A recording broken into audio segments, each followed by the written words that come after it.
Yung mga batchmates ko, successful na. Masaya at maayos na ang buhay. Samantalang ako, walang-wala. Unstable ang work at wala man lang naiipon. Nanliliit ako sa sarili ko, to be honest. Naiinggit ako sa iba dahil feeling ko naka-align na yung future nila. Naiinggit ako dahil feeling ko na pag-iiwanan na ako. Naiinis ako sa sarili ko dahil I think kulang pa yung sacrifices ko para sa future ko.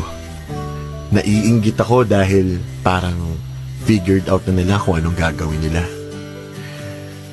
Ang dami-dami kong kinaiinisan sa sarili ko.